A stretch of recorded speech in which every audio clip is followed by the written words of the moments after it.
Chapter 3. The Chosen Path.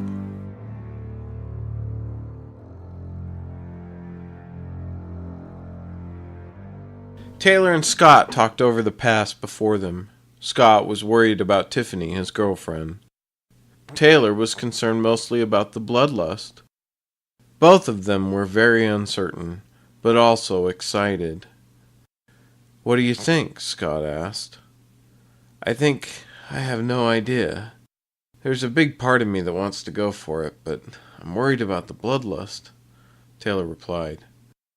"I don't know. I don't want to give up Tiffany," Scott replied. Taylor nodded in acknowledgement. "I don't think that'll be the case. But that's something only Theraint could answer," Taylor replied.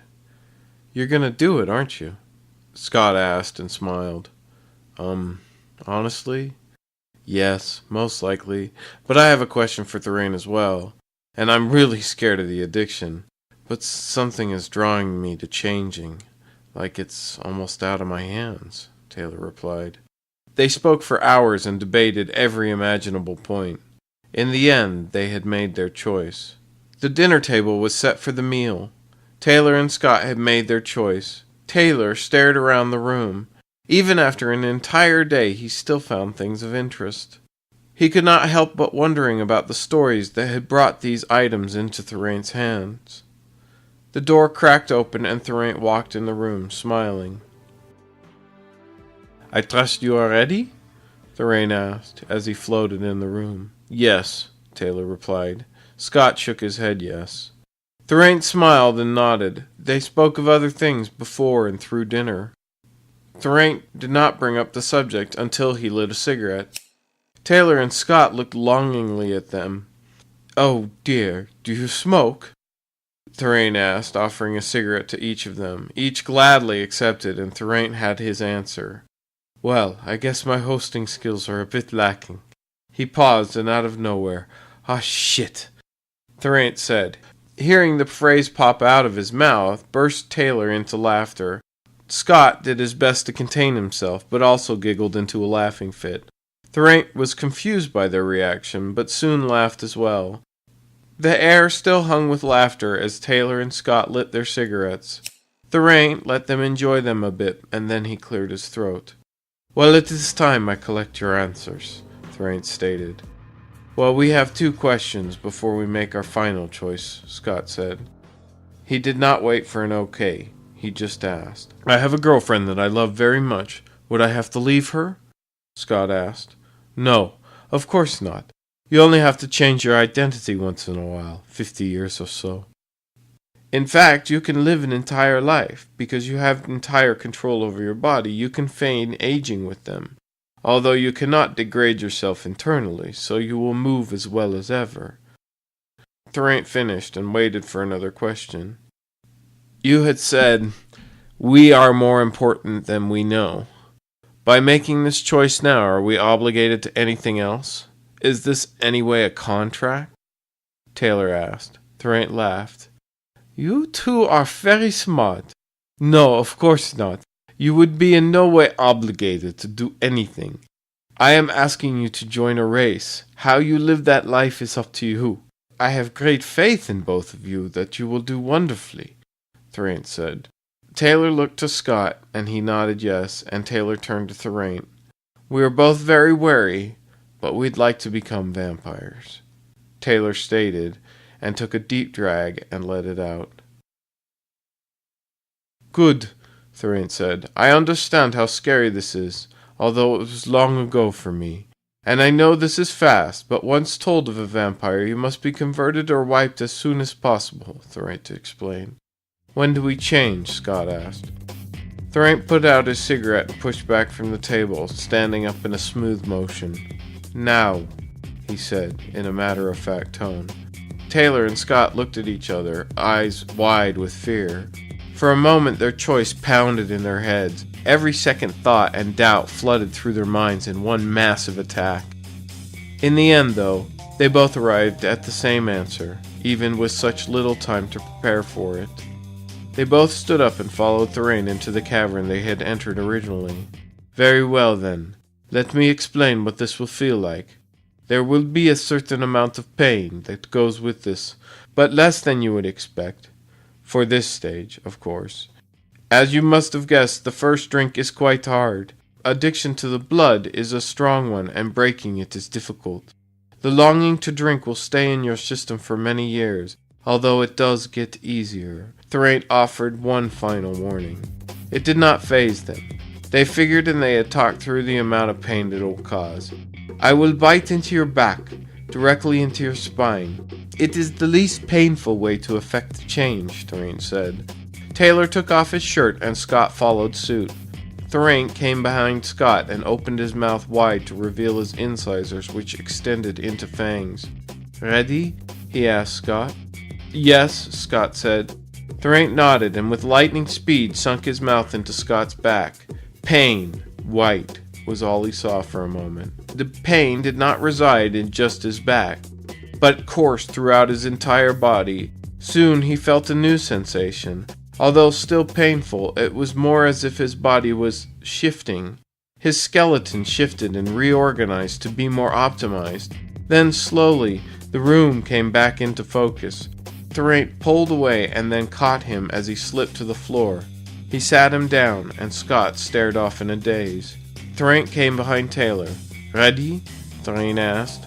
Taylor looked at his friend. Yes, he said, then blinded by pain. In the next moment, he had been lowered to the floor.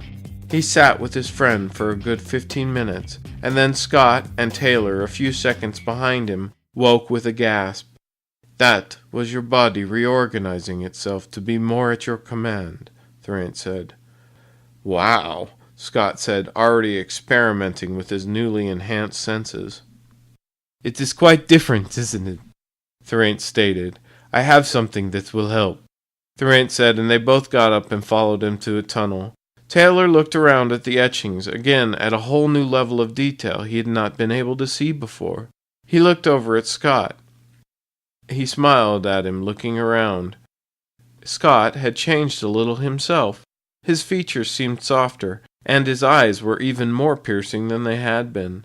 He even seemed to walk more smoothly and gracefully. Taylor started to relax into the choice he had made. No turning back now.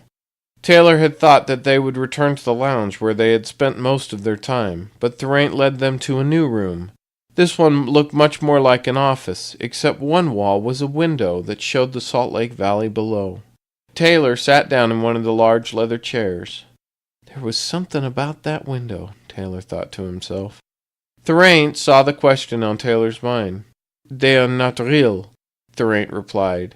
It is a new form of screen technology humans have not seen yet. We get technology a little faster, Theraint explained. That is amazing, Taylor said, letting out a gasp. Theraint went into his desk and brought out a cigar tin. Inside was a small amount of marijuana and a beautifully blown glass pipe. Yeah, I know, Theraint said, to the big eyes of Scott and Taylor. A Dutch vampire who smokes pot. What a surprise, right? Well, most of our kind smoke a little here and there. It tends to have a slowing effect on us, and allows you not to think so quickly. That can be a very welcome effect, as I'm sure you've both noticed your thoughts going through your head a little faster now, Theraint said. Taylor had already felt what he was talking about. He thought very quickly now, processing the thoughts in half the time. Theraint loaded the pipe with expert hands and then offered up the pipe to Scott. He took it and took a hit. Scott passed it to Taylor and he took a hit as well. Taylor passed the pipe back to Theraint. Scott blew out his hit. That is a beautiful pipe, Scott said. Oh, thank you. At one point I decided to try my hand at glass blowing. It took me 20 years to bring my skills up to the level that I could make this, Theraint replied, rolling his eyes. One of the most frustrating things I've ever learned in my life. I do not have much natural talent for it. Taylor also blew out the smoke. Damn, tasty. That's some nice smoke, Taylor said. Scott nodded his head in agreement, not wanting to let out the smoke from his latest hit. Theraint smiled. Well, I am from Amsterdam after all. Of course, I only get the best. Theraint laughed. They sat in the room smoking for a while, and after the pipe had gone around the room a few more times, Theraint offered drinks. Both gladly accepted a beer. Now, alcohol can have different effects on different vampires. But you are safe tonight, so feel free, Theraint said. The beer was Holsch, a Dutch beer, and Taylor now burst into laughter. Now all we need is a view of Amsterdam from your screen, Taylor said jokingly. Theraint leaned over the desk and hit a couple keystrokes on his computer. The screens flickered and popped to a scene of Amsterdam. A smiling man stepped in front of the screen. Dag, Theraint, hoe gaat het? The man asked. Dag, Govert, ik mag niet klagen, Theraint replied. Laat me weten if je iets nodig hebt, Govert replied. Op het moment niet, dankjewel, Theraint answered, and Govert left the screen. Oh my God, is that live? Scott asked. Of course, you can even touch the windows. It blows the right amount of wind, and the air is synthesized to smell what it smells like there. Theraint smiled. I must admit, it is one of my favorite toys. How many places can you go? Taylor asked, feeling as if one of his dreams had come true. He had always wanted to travel to Amsterdam. About 17, but we were supposed to get many more within a few months. Would you like a different location? Theraint asked. No, Taylor and Scott said at the same time. Dag, Govert, a young man said in front of the shop. Dag, Lex, Govert replied. Theraint smiled and turned on some music. It was jazz and sounded wonderful. Louis Armstrong's horn filled the room with a magical quality. They sat without speaking for about 10 minutes, but Taylor finally broke it. I'm sorry, but I have to know what comes next for us, Taylor inquired. Yes, of course. We will stay here for the evening in celebration, and then in the morning, after a quick breakfast, you will leave and go home. You need to make your kill, but that can wait when you are ready. I have a home in the valley that has a basement room that has a time lock on it. It is a more than comfortable way to ride out your 3 days. Will you be coming with us? Scott asked. No, you must get through this step on your own, Theraint said. And after that? Go home, live your lives. He dug through his desk and pulled out 2 envelopes. He gave one to each Taylor and Scott. Inside each was a wallet. Inside were credit cards galore and about $1,000 cash. You may buy whatever you wish. There's plenty of money to cover most anything you can come up with. Taylor and Scott started to shake their heads no, but Theraint stopped them. Take them, and do not argue. If you are really so inclined, you may pay me back some day. You will easily be able to do that. Don't let it bother you. You don't spend as much time as I have alive without making a few wise financial decisions. And learning that the worst thing to base your life around is money. There are many things that rank much higher, Theraint replied. Thank you. I have no idea how I'm going to explain this to Tiffany, though, Scott asked himself. Well, first be a bit modest, and then I will set up some time where you will meet a friend of mine. Let your girlfriend meet him, and he will offer you a job. He will also give you a way to get out of town when you want to do your final conversion. Theraint finished. That would work, I guess, Scott said. You may travel anywhere you like, but I suggest you get your documents in order, birth certificate and passport, Theraint said. They relaxed in their chairs. The beer and cannabis calmed them after the long day of thinking. This is nice, but still not like truly being there. I look forward when we will go together. And when does that happen? Scott asked. When you are ready, of course, Theraint laughed. Scott and Taylor smiled, and they followed the example of their host and relaxed and enjoyed the atmosphere. It was midday in Holland when it became too late in Utah to stay up any longer. And as the room, the cannabis, and the spirits had affected all 3 of them more than they wanted to admit, they finally called it a night and went to their respective beds.